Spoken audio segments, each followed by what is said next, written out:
Hello, everybody, and welcome to the Plus3 Futures and Commodities Show. We are recording just after the regular session markets closed on Friday afternoon, the 17th of February. We are halfway through February, Barry. How about that? Man, I just can't believe it. I'll be saying that for the rest of the year. I can't I believe it. I know, can't believe it. it's so fast. My name is Ben Maldonado, and that's my partner, Barry Hederachi, and we are happy to start talking about the markets this week. We were just talking about it. A lot happened, but nothing happened. It was that kind of week, you know. Today I'm gonna talk about on the commodity side. I'm gonna talk about copper, cocoa, and coffee, the three C's. Barry's going to talk, as he always does every week, on the big five, we call it, which is the ES, bonds, gold, crude, copper, and the dollar and the euro. So we got a lot to cover. So let's jump in on Bitcoin. We were just talking. The impressive thing about Bitcoin this week is last week we were pressing up against this half square. We pulled back, and now we're pushed through it, and we're poised to close above the half square. So that's the new sort of decision point, as we'll call it. If we can keep above this, call it 24,380. We can keep above that. The next stop, next pressure point is up here at almost 29,000. Right. And if you look over to last May, June, we did a lot of work in that area and a lot of work on that full square. So if things really get going, and risk really takes hold, we could certainly see a push up to that area. But we know the key next week. Next week, we watch this, call it 24,300, 24,400 area. If we can maintain above that, the pressure will be to the upside. If we falter here, then it's back down to the full square. Probably test this trend line first. Right. Anything else to add on Bitcoin? Well, just to say that square, that half square, we kind of crawled up there last August, and you can see like it was like 3 drives almost. And then we failed. So it's a pretty important spot. It's an important level. Yeah. So that's the story with Bitcoin. By the way, all the levels, we talk about the half square and the full square. We have a Google Doc spreadsheet, which we update not only the markets we cover, but all the markets that Barry and I follow. We'll put those up there, and I'll post a link to that when we post the video later tonight, early tomorrow. So without any further ado, let me throw it over to you, and let's get into it. Boy, that full square on the 60 was nice support, huh? Yeah, and that's, we were looking, this 4038, this area for support, 60, right? And yeah, so it came in on it. Fine, not a whole lot to do. We talked about being able to hold about 4140 to do anything to the upside. And we talked about this potential false break here last week. And not much came of it, right? I mean, we kind of gyrated around here, and all in all, kind of a boring week, to be honest. But boring weeks lead to exciting weeks. So maybe the short week's going to be full of something next week. We'll see. I also noticed it looks like it's doing a little ABC down too. Yeah, this way they could do that. Yeah, which would be give it some little false break next week, could potentially finish it. You mean finish to the downside? It's possible. It could do that, but what I was going to say was, long as we're up here, I mean, that would be right on our dotted line. So yeah, your 4038. Yep, that would be perfect. That's fine. And we kind of had a false break today, and we had a good pickup off the lows. Yeah. And so my basic theme, I think, for next week, as long as we're holding above the 60-degree line, which is right around 4050, let's say, and 4038, right in that little band there. As long as we're holding above that, this is tilted to the upside, and we have to kind of go with that. And if we lose this, then I think we have a lot more downside. So this is not an area that you want to take lightly. Meaning this at this stage of the cycle, if we lose this, it might be for a while, and also we might go a little steep into testing these levels down here. Agreed. I was saying on Twitter this week that if we lose this area, we're going to see aggressive selling kick in because the momentum guys will jump on and it'll just be, they'll really push. Well, plus remember, this high had some points coming also, right? We're 45 days from here. So, all that's kind of hanging in there. And if we can continue to consolidate up here above the 60, above this 40-38, 40-40, let's say that area, then it's just positive, we're holding above. So that's fine. We'll just go with that. So that's the read. Roughly it's, whole week of, seemingly doing nothing, but basically it did sort of hold above critical support. So I guess that's a plus. One of the things we've talked about too, Barry, is we had that cycle come in at the 45 at the top that you showed, and it either corrects hard or it consolidates and just burns off time and takes care of the cycle that way. And right now, if we don't lose that area you just mentioned, that 40-50, 40-38 area, it looks like it's more of going to be a consolidation than a steep correction. Exactly. And if it's a consolidation above this level, then it's very bullish. Agreed. For the short term. So we'll see how that plays out. And looking at the weekly, it's not that much more of insight, because up until today, we were basically doing an inside bar, inside week right there. And it was looking like we're putting in a little bit of a flag, kind of a triangle, right? And today we just barely took out last week's low and we're hanging in there. Again, like I said, we're 4,000 is right there, and that's why I said if we take out 41, really the next big support is really around 4,000, because that's where the weekly 52 goes. And if we can hold here at this point, it would be good. At the same time, we saw how we consolidated above a key level on daily, and not to forget, we did break this channel. So we're kind of on a positive footing. I think it's firm grounds. We'll stay with that for next week. Pretty much the same two levels for next week. Not much, nothing new. Right. As far as levels go. At least we have a little bit more of a bias because to the upside, because we were able to hold this.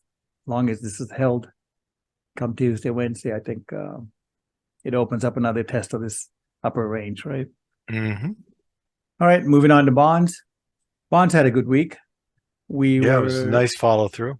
Nice follow through. We're looking to be on the short side, and it came down. We were looking for support right around the main square. Came almost to that, and a little reversal at the end of the day. But that's normal. 1 day counter trend is fine, but I think the overall trend is still lower. And the next test is really 124. 123, 124, right in there. And if we take that out, then I think this is gone. The old low. And looking at the weekly bonds, week down is a week down. Right. Right. Yeah. And so far we have 2 weeks down. So if we can get one more week, who knows? We might have a trend. We'll have to wait and see. So the old low here is the one to be taken out. Not quite there, but we got close. Anyway, so for now, the trades are to the downside. I think that Not summarizes much. bonds. Pardon me? That's a good summary for bonds. Yeah, and summary is kind of the key here, because there's not a lot to talk about. A lot of these major markets that I'm covering today, because of this, not much happened. It's just in that channel that you identified months ago. It's just in that channel, and it's not even moving it. Pardon me? And it's locked in right now. It's locked in, and it's getting even tighter, which means, we're getting close to some kind of a move out of here at some point. So maybe we'll go a little bit more into it next week. Do a little bit more long term. Maybe I'll pull out the, go into a little bit more work and try to map this out a little bit Mm-hmm. because we've done sideways. We started in November. We got almost 3 months here, right? Yeah. So that's about the right time. It's lulling everybody to sleep. Absolutely. That's exactly when you want to watch it. I mean, remember, And look at case the in point. volatility shrinking here, right? I mean, just Yeah. almost to nothing. Case in point, go back a couple weeks ago, or actually a couple months probably, on Bitcoin, when I said, "Oh, we're done watching this. This is boring." And then, like clockwork, a couple weeks later, it took off. Yeah, exactly. And that's So, sort of what's happening here. mm-hmm, And you know what I say, markets get boring. Look at the weekly. mm-hmm. Well, not that it's any less boring, but it'll give you a better resolution, right? Yeah, it shows you how key this area is. Yeah, area is key. We're definitely in a block in here. And so far, not a whole lot of clues. And I think long as we're crossing back and forth on the 45, we're locked in. Mm-hmm. And it's just not much. It's a good time to rest, but keep an eye on it. So if you go from the low with the 45, you can see we're holding right above the 45 square, right? So I would say overall, this is not a negative stance. It's more of a bullish stance, right? Right. Because of that. And yeah, that's all I got for crude. Mm-hmm. Gold did, well, it was a little bit more active than crude. Mm-hmm. And we looked for, we squared out up here. We called that out. And after the market squares out, we look for some kind of a correction. And we're in the middle of that. And I don't think we're done yet.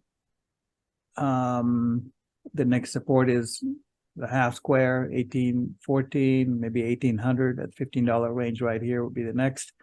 And if it takes it out, then, back to 1730. In the meantime, we might consolidate up here, but basically the trend is to the downside. So for now. And if you look at the weekly gold, let's take what we call the broader view, just to put things in perspective. We're talking about gold being weak, but if you look at it, the longer term, we're just about near all-time highs. It's a high level consolidation, which is very bullish.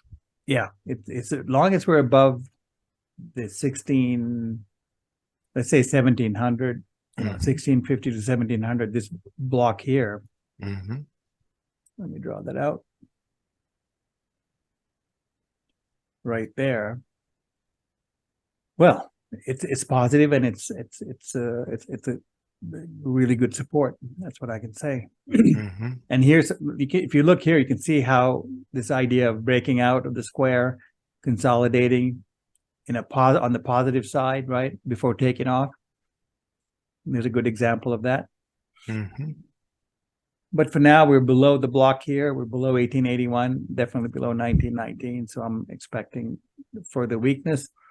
Basis weekly 1767 would be the major support for gold.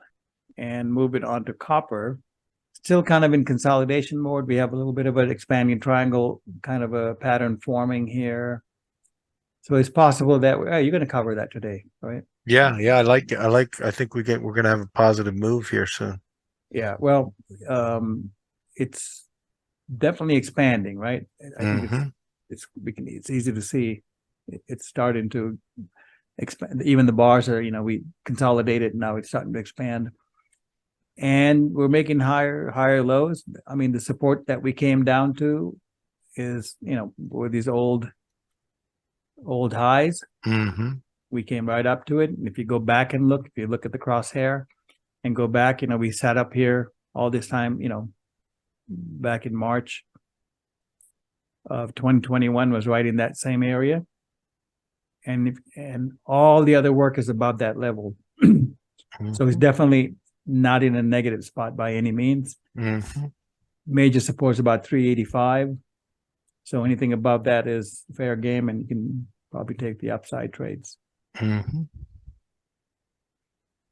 Weekly is, well, it's still bullish. It's still bullish. Do an outside reversal, right? Yep. And Right and there. closed above your half square. And it closed above last week's high. So pretty good. So Yeah. coppers is definitely more buying than selling this week.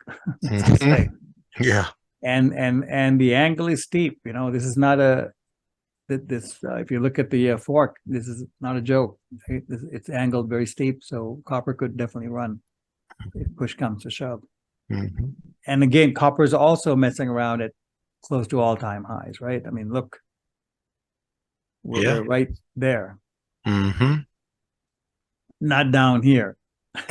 Exactly. You know, where we were in 2020, for example. So these are serious markets and it has a bullish tone. So we're good there. Let's take a look at the dollar. Had some movement this week. We squared out, you know, we did 90 down and we went a quarter square into the next square. So I think the square was good. Now we're just basically trading higher. And I would say 103.5 would be the big support from the square. And as long as we're above that, you know, it's in pretty good shape. Also noticing these little expanding triangles popping up everywhere. You know, let's see how that works. But basically, it's good. The low looks good here. And we're looking for it to trade higher. Take a look at the weekly. Weekly correction came up to the square, almost to the square, right? And we did have 3 weeks moving higher.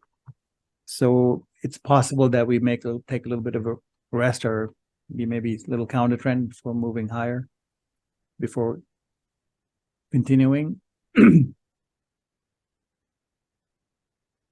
And yeah, that's all I can think of for the dollar. It's basically bullish. It is. I think your timing was good, and we're seeing a reaction off that timing. Anything you want to add? Anything else? No, just I like. We were also 108 weeks from low to low at that low. So that's significant. The low's good. Yeah, low looks good. We just have to sort of hang in there above. So if you look at the square 72, then, you know, 102, 102.5 becomes a weekly support, right? So, and we're sitting again on those highs from 2020 and from 2016, 17. Yep. Exactly. No joke there. That's a bullish structure. Yep. So that's the dollar. Take a look at the euro. Euro came up to resistance and mid price and time. We're looking for it to get weaker, especially under 108, and we tapped there once and started trading lower. So I think the trend for the euro is down, and if any support, that would be around 105. Right there, half square. If that goes, we're probably going to go back and test, you know, get close to par. 102 would be the full square. These are kind of set in motion already, so not much to add other than to just trade. Trade your good setups there. Yeah, trade the setups to the downside. They should work out. Doesn't mean every trade's, you know, it's going to move down every day, but those would be the better trades. Looking at the weekly, well, not much. You know, we came up to resistance. We talked about this half square, I don't know, a couple of weeks ago when we had this reversal, or right before the reversal. So we had that. We're moving down, and basis this, let's just say, you know, 104 is really the next support level. And if that goes, you can see, you know, the area was right in here. So if that goes, then it's going to be a quick move down into par basis weekly. So it's we'll see. It's not all going to happen before the end of the month, but that's something we got to watch, right? and it's weak, so it's to the downside. What else have I got? Well, this is anyone. This is another chart I'm keeping here. Let me see what else we got here worth talking about since everything's moving quickly. Not much there. Well, here just that we're up 90, and I posted the chart up, in Twitter earlier, pointing to that. That's why we're stuck up here, and banged up again 4 times and couldn't do it, right? So here's something interesting just to share. We banged up really 4 times, right? Same level. You got 1, 2, 3, 4 times on different weeks. And if we do that and we don't really sell off, let's say, going into 135 degrees, which is next week. If we don't really sell off into that, and we really don't break out, I'll tell you what, when we do break out to the upside, it's going to be very fast. And it's probably going to last a while. So keep an eye on this highs. And this is a critical level. As you can see, it's not just another level. It's actually 90 degrees up off that low. And you can see how good the square is, right? I mean, the 50% held here tightly. We ran up, came down to the 50, ran up again. Now, if we don't come down to the 50, if we hold up here somewhere, and after we get through the 135, we take out the highs, there's a really high probability that we're going to run hard. And that's worth knowing. Okay. It's a good chart. Yep. It's a good chart. It's been useful. That's all I got. Let me put it back to you. We'll cover the 3 C's today. 3 C's. Yep. Coffee, copper, and cocoa. Too bad you couldn't add cotton to it. Right.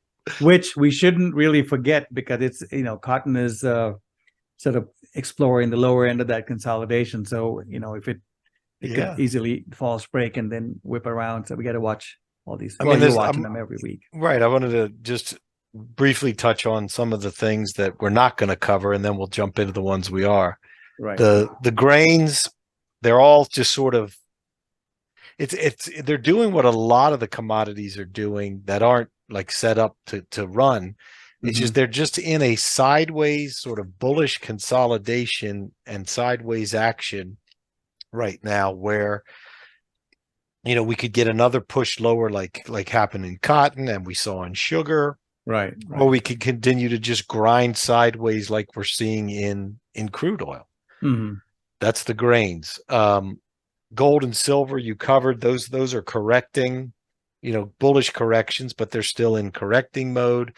Crude oil is sideways. Nat gas is one I've talked about the last couple of weeks. It made another low this week, but the divergences that are happening at these lows are huge. Right.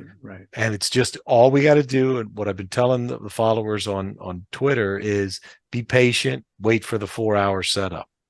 Get a bullish setup on a lower time frame, and then you can get in, and you don't have to catch the knives.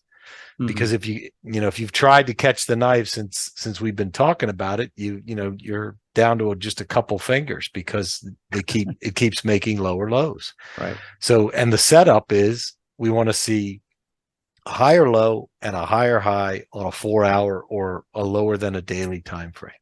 Right. So we're close, but we're not there yet on that. Sugar and cotton both had corrections. They sort of pushed down.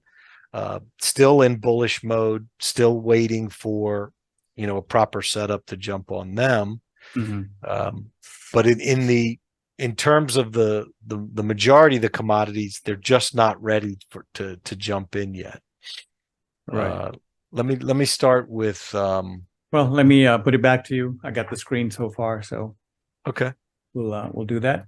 And also, just a quick reminder, you guys, if you guys like the work we do, please remember to like the video, click likes, and subscribe, and also to share the video and subscribe.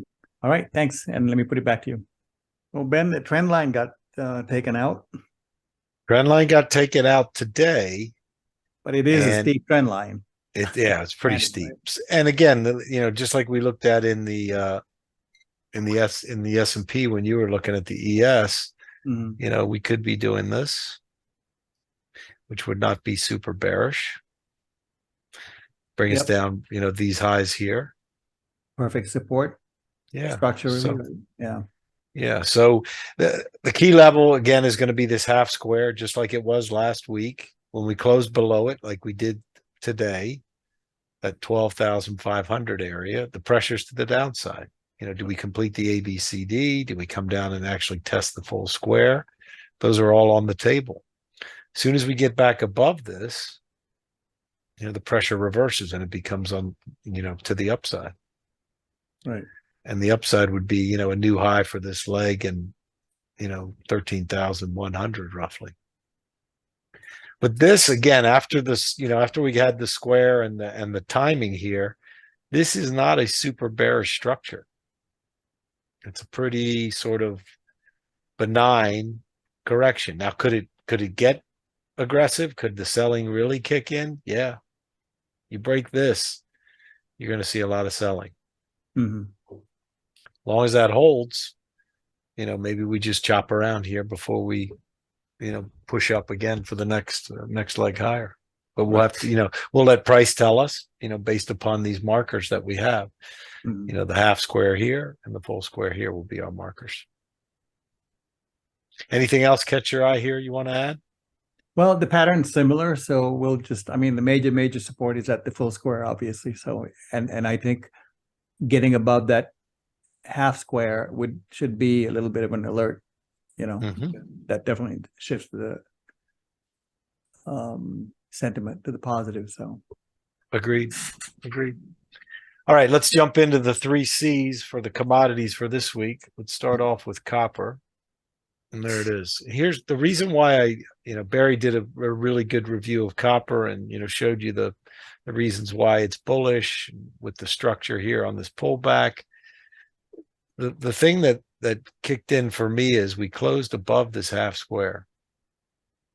And you can see the weeks before, last 2.5 weeks, we've been sort of chopping and consolidating below it. And lo and behold, last 2 days, we've closed above it.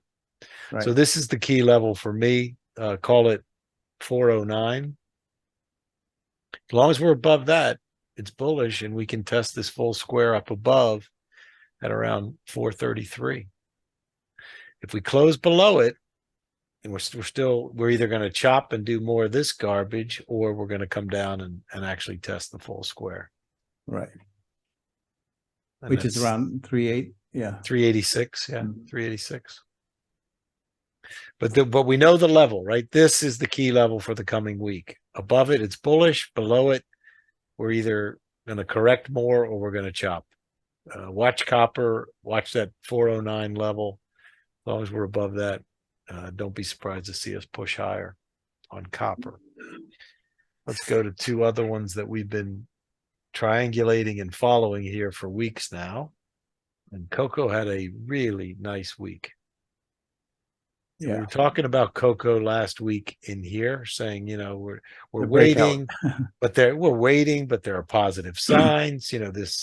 This spike low on the half square and with timing, gave us price and time on top of this support, and then we pushed up, pulled back, and then I think we ended the week like right about here, because it would be Friday, Thursday, Wednesday, Tuesday, Monday. Yeah, so we were right in here last week, and look at the bars each day. Push up to the high, push up to the high. Here we close them the low, push up to the high, push up to the high.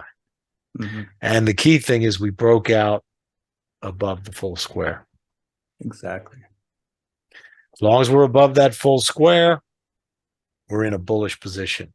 Now, we do have to take into account the fact that look left and you see the previous highs, back in October of 21 and last February occurred in this area. So we got to watch and see, do we stall out here? If so, can we hold the full square? Because each of these times you see it didn't do it. It lost it here and it lost it here right away. Right. So remember, this thing has been consolidating in a wide range triangle for 10 years or more. So the information we get by staying on top of this is going to be huge and have huge ramifications. So we're really watching this. And if we keep pushing out and pushing higher, it's going to be even more bullish. I'm not going to show the monthly or the weekly because that's not what this show's about. But weekly support is in the 2672 range, so it's right here, right now, right near weekly support. I'm sorry, 2672 is down here. Sorry, 2672 right here. So that will be weekly support.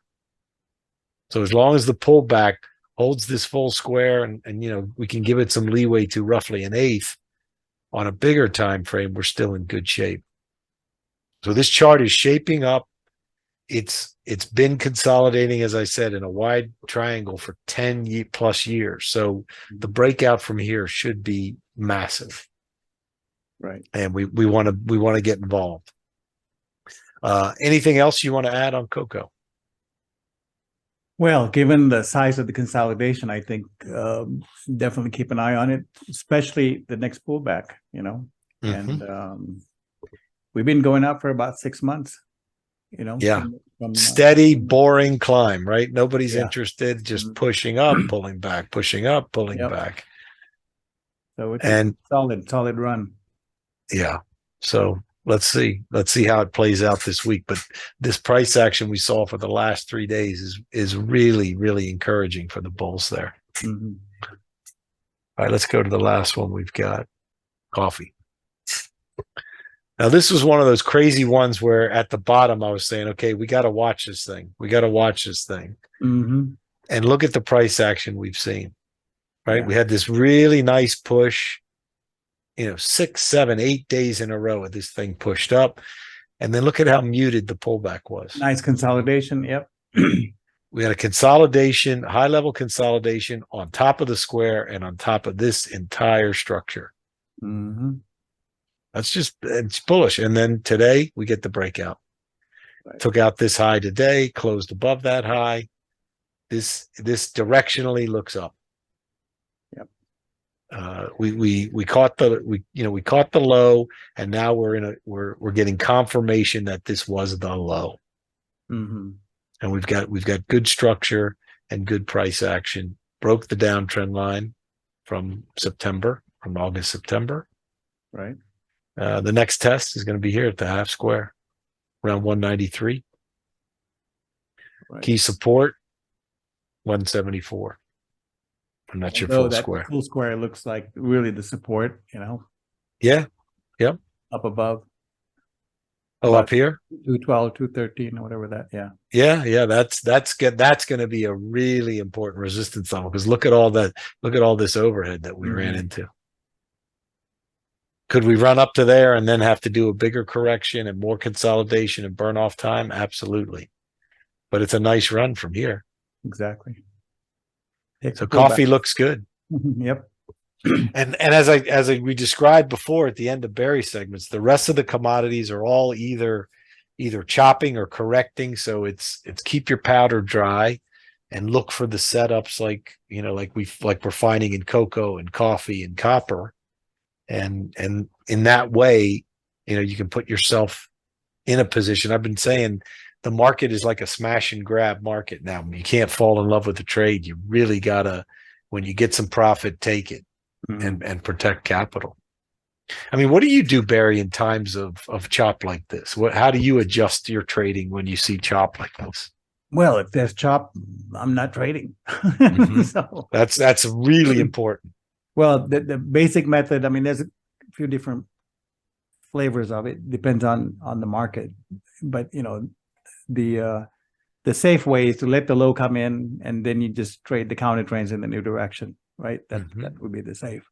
The other one is if the low is really good, you can try to get an entry early on like you do sometimes with the 4 hour. I mean, that's because early entries really can't be beat. Once it moves away from it, it rarely comes back to that low or high again. But it'll consolidate up above, right? Like it happened here. So if somebody got in here after the 4 days up or on that inside day, 3 days up, right? you're clean. There's no risk. You can get back into move your stops into break even, and the market's consolidating way above you. Right. You get that pressure-free trade, which somehow we all trade better when we have those pressure-free trades, don't we? And you get to the free trade earlier, right? The other one is once you know you can kind of confirm the low, then you just trade in the new direction. So how you trade it really depends on where your entries are. If it's a safe entry and you get lucky and the market moves away and doesn't consolidate all around where you got in, you're better off. I mean, one of the things I do, Barry, in markets that are chopping like the S&P is I'll trade a lot less. Yeah. I mean, there's a lot more watching and a lot more sort of looking for, a better setup in a different market or a really quality setup, waiting for a quality setup in the market that's chopping. Also, if you're actively day trading, then you just shrink all your targets down within the range. So you get base hits, right? Right. 1.8 home runs. So now that's key, because I've heard a lot of and seen a lot of frustration from people with how, the market looks like it's gonna tank, and then they buy it up at the end of the day, or it looks like it's gonna run and then they sell it off at the end of the day. So I know there's a lot of frustration and a lot of pain with this chop that we're experiencing. So stepping away and just waiting for a better setup, wait till it gets to the edges or the extremes is one of the ways of doing it. Exactly. Or as Barry said, you shorten up or squeeze down your profit target and make sure you're taking profits within the range and not trying to go for, this is going to be the range expansion trade and I'm going to make a fortune here. Exactly. I call it smash and grab because the rate, trade management has to sort of adjust to market conditions. You can't do the same thing all the time when the market's changing. So you have to adapt. That's a normal thing we have to keep in mind. Super, super important.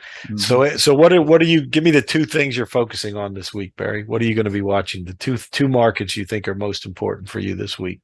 Well, S&P has to be up on the list. That's the one. Right. And the other one really is there's a couple of commodities, and coffee is going to be one of them that I'm rewatching. Right. And of course bonds, because if we get another chance to sell it, that might be good. So watching those things. Excellent. It's hard to break it down to two, because it is. That was a tough question. Are doing pretty well. Yeah. So some areas are running. So you got to work with those. Well, what I always noticed about you and all the years we've known each other is you don't have a favorite market. You focus on whatever market is moving, and that's where your attention goes. Right. Well, that's survival, right? Yeah. But it's I know it's second nature to you, but not everybody thinks about that. Like if they're trading the S&P, they're going to trade the S&P, and come hell or high water, when it's chopping or whatever, they go in there and just get beaten up, and you don't have to do that. Well, the reason people might get locked into that is because that might be the only market they're studying, they're watching, or they're working up. So what you want to do is work up a few charts like we're doing. You have a set of charts, right? So then, if so you're up on top of everything all the time, and you just move to the one that's moving, or the one that's developing, or one that's setting up.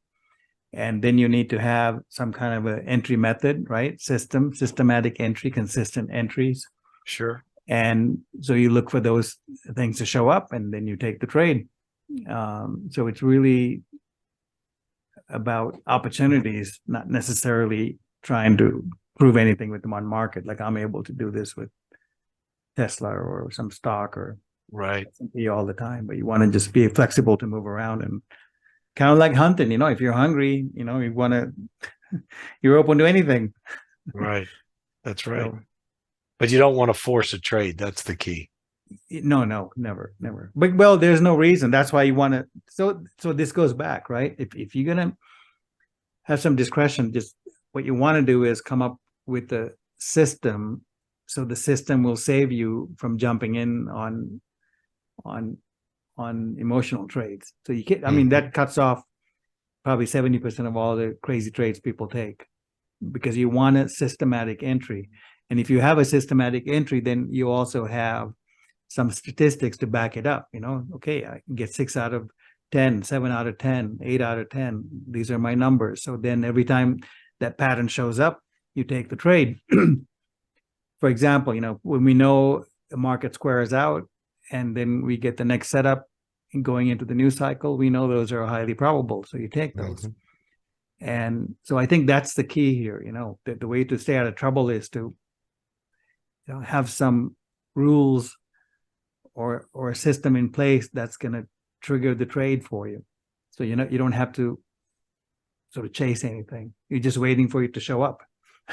Right. The decision's made. You just got to get in. Once your parameters are met, the decision's made. It takes away the emotion and the, should I take it? Should I not? Is it right? Is it wrong? Well, you got the setup, you take it. Yeah. I mean, and so in order to do that, you have to develop some kind of a system. You put together a couple of rules, like even as simple as, what we do with the fuse line or your square lines that we post. Mm-hmm. Mm-hmm. You can use those and just add a couple more rules to it. And then you have a high probability system. And that's what you want. You want a systematic approach, because we can't be, if you're going to try to do it mentally, it's just, we can't be that consistent. Just natural state, right? And the market has a way of, if you're relying on sort of thinking and emotion, the market has a way of misdirecting you almost all the time. All the time. It's uncanny. That's a given, eh? That's not even an argument. That's just a given. It'll especially around corners, it'll always get you on the wrong footing. It gets you bullish at the tops and bearish at the bottoms. And that's just the nature of the human emotions and the beast that we have chosen to tackle here in trading. So that's why you don't want to rush into these things. You want to have some kind of a tested, proven method, right? And it doesn't have to be automated, this and that, because that really doesn't work either. What you want is something you hand tested, and you know the patterns, you know the rules, and then you wait for those rules to be triggered, the system to get, trigger a setup. And once you have that, you can do the exact, then you just kind of clone that. So you can do the same setup for a dozen things, and that's it. Then among those, you'll find the trades. And you also know what the risk is at all times, because you know the system. Yeah. A great book that both you and I have read multiple times that talks about this exact same thing is Trading in the Zone by Mark Douglas. Right. And he talks about have a system, execute flawlessly. That's what you focus on, not trade flawlessly. It's when the setup's there, you take it, you follow your rules. Setup's there, you take it, you follow your rules. Right. And that's one of his whole sort of points for successful traders. That's what they do. Yeah. So, and also Disciplined Trader is a good book for people that haven't developed their own systems. Mm-hmm. And so yes, two books. So Disciplined Trader and Trading in the Zone. They're both good. Yeah, really good stuff. Mm-hmm. Well, this is good stuff this week. I know we didn't have we had less than usual market stuff because the markets just were chopping mostly, but it was good coverage. We know that from this dullness and the choppiness and the boringness and the monotonousness, after this comes chaos, right? We get bigger moves, we get trending moves. So while the inclination is to not look at it, not pay attention, this is when the focus needs to be even hyper fixed, because the moves are going to be coming. Anyway, have a great week, everybody. Barry, have a terrific week. Good show, and we'll talk soon. Thanks, Ben. We have an extended weekend too. Enjoy the extended weekend. Yep. And we'll do our homework. Yeah, do the homework and rest up, and we'll see everybody next week. Sounds Thanks, Ben. Good job. Thanks. Bye-bye.